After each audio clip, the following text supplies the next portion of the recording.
Jin BTS arrives in London. Ready to make history as the first Korean soloist to headline a solo concert at the O2 ARA. The silence of London was shattered by something unprecedented, an arrival that will be remembered in the annals of music history. BTS's Jin has landed in the United Kingdom, and not as part of a group, not merely as a guest, but as a soloist set to carve his name into the foundation of one of the world's most iconic venues, the O2 Arena. How did this moment become possible? What does this signify for Korean solo acts? And most importantly, what kind of spectacle is the world about to witness? Jin's arrival at Heathrow International Airport wasn't just a logistical movement of a global artist. It was the quiet arrival of a cultural milestone. There were no grand fanfares at the airport gates, but the weight of what was about to occur could be felt in every shutter click, every breath held by spectators, every hurried footstep behind tinted car windows.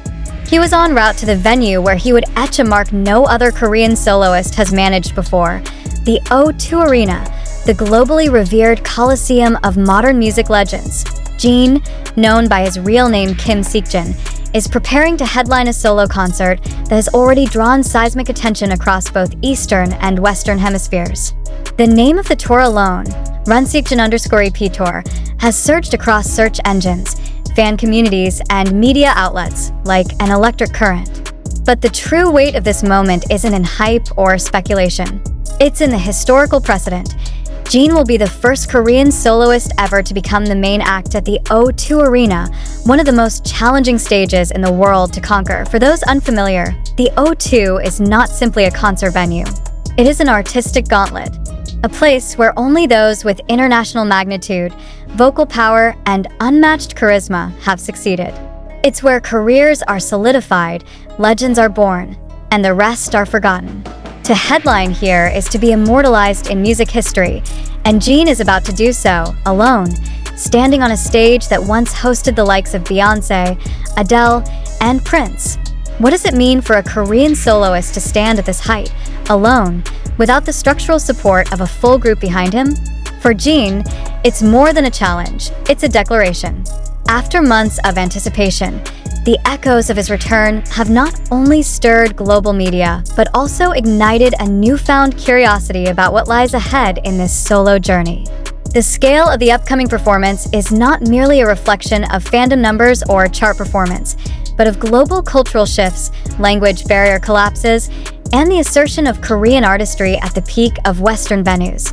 The entire city of London has subtly but surely responded to this moment. Hotels near North Greenwich are experiencing a surge in bookings. Fan installations are being prepared across the vicinity of the O2, and the city's underground network has seen increased traffic leading to the arena in recent days, despite the concert still being days away. From K-pop loyalists to mainstream music enthusiasts, all eyes are turning to a man who, until recently, had been in military uniform. Jin's return to the public stage has been nothing short of cinematic. Following his discharge, many questioned whether the eldest BTS member would maintain the momentum of his global appeal. Those doubts have now been obliterated. The rapid sellout of every ticket tier for his solo London concert, within minutes of going live, is not just an indicator of demand, but a reflection of the global trust in his artistry, vocal control, and emotional connection to his audience. But the weight of this performance isn't solely on his shoulders. It is on the expectations of a nation. South Korea has never seen one of its soloists headline the O2 Arena. Jin's performance here will not just represent him, but every solo act, every artist still fighting to find space outside the group format, every trainee in Seoul dreaming of something more than domestic stages. His footsteps onto that stage will ripple across the industry for years to come. The thematic title of his tour, Seokjin_EP Tour, speaks to a deeper narrative. It's not merely a promotional label. The word run evokes pursuit, struggle, and urgency. Seokjin, his real name, returns the spotlight to the individual behind the global brand. And EP Tour implies both episodic storytelling and an experimental phase, where each concert is more than a performance, it's a chapter in his evolution. For London, the chapter is destined to be pivotal. Jin's musical preparation has been shrouded in secrecy. Unlike his group tours where setlists and rehearsals leak in advance, this solo endeavor has been handled with almost military precision. No exact details of the performance flow have been revealed. This silence has only fueled intrigue. What kind of stage will Jin present? Will there be surprise guests? What emotional arc will his song selection follow? Will he include unreleased tracks? Or is something even more unprecedented waiting to be revealed? Some fans suspect that this concert will act as a launch pad for a new solo project, possibly an EP or full-length album announced live on stage. Others whisper that a dramatic tribute to his BTS bandmates may take place, a moment of reflection amidst the flashing lights. Either way, the tension is thick. This isn't just a concert, it's a statement. And Jin has chosen the largest possible canvas for ITAS rehearsals intensify behind closed doors. The eyes of both the music industry and global fandom remain fixed on the O2. This isn't merely about fan service or spectacle. It's about redefining boundaries. For too long, Asian soloists have faced systemic limitations in Western markets, often being boxed into genres or novelty status. Jin's presence in London aims to shatter that mold entirely. There is a deeper layer to this narrative, one laced with emotion and personal resilience. Jin was the first BTS member to enlist, and now he is the first to return with a global solo statement of this magnitude. His physical transformation, public demeanor, and renewed stage confidence have become symbols of perseverance. This is not just an idol returning to the spotlight.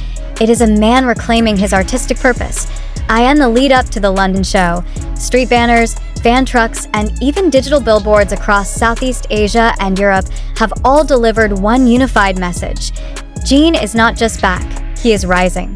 And London will be the city that confirms whether this rise turns into a roar. The O2 has never witnessed a moment quite like this. From his carefully orchestrated arrival to the intense security measures around rehearsals, everything about Jin's London chapter is being handled with the precision of a political summit. There are no margins for error. Every second of the performance will be measured, documented, and dissected by global media. Every gesture, every lyric, every note he sings will reverberate far beyond the arena walls. Yet in the midst of all this pressure, Jin has remained startlingly composed. Those who have briefly caught glimpses of his rehearsals describe him as focused beyond belief. No nerves, no hesitation. Just an artist who knows that the entire world is waiting, not to see if he will succeed, but to see how far he will go. And the answer to that question may very well begin in London. This concert will not only mark a defining moment in Jin's solo legacy, but it may also rewrite the future of Korean soloists in the international music arena. As the countdown continues and the city braces for impact, one question remains. Are we about to witness a performance that changes everything? But what if everything the world has come to believe about this moment, every viral post, every whispered rumor, every anticipatory heartbeat, was based on something entirely fabricated? What if Jin's historic solo concert at the O2 Arena was never officially scheduled, never confirmed, and never existed beyond the echo chamber of speculative media and overzealous fan theories? In an extraordinary twist that has stunned international audiences, it has now become clear. This headline-making event is entirely false. There is no solo concert scheduled for Jin at the O2 Arena. No stage construction. No lighting rehearsals. No backstage personnel prepping for a once-in-a-lifetime event. The supposed Seokjin _EP tour in London never existed in any official tour calendar, ticketing site, or verified platform. And yet, for days, if not weeks, the illusion grew louder, more vivid, more seemingly undeniable. How did this happen? The answer lies in the dangerous convergence of unverified sources, emotional investment from global fandoms, and the lightning speed of social media speculation.